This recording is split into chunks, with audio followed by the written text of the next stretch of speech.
ایک دفعہ حضرت عیسیٰ علیہ السلام نے اپنے حوارین کو مخاطب کرتے ہوئے فرمایا،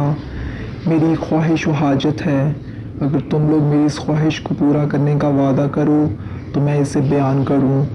حوارین نے جواب دیتے ہوئے کہا، آپ حکم دیں، ہم سبھی لوگ اس کی تعمیل و اطاعت کے لیے حاضر ہیں۔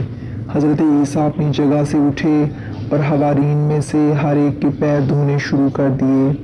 حوارین کے چہروں پر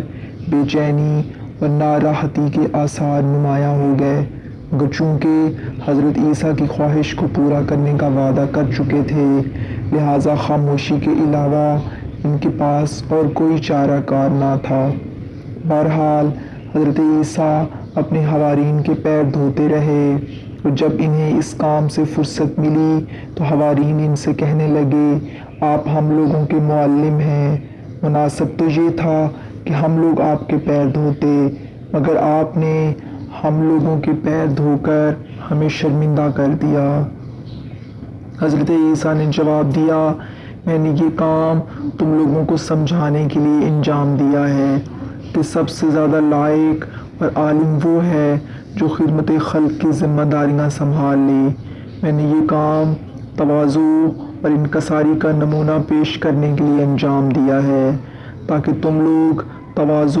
اور انکساری کا درس حاصل کر سکو، اور میرے بعد جب عوام الناس کی تعلیم اور دنیا میں تبلیغ حق کی ذمہ داریاں تمہارے اوپر آ جائیں تو تم لوگ بھی تواضع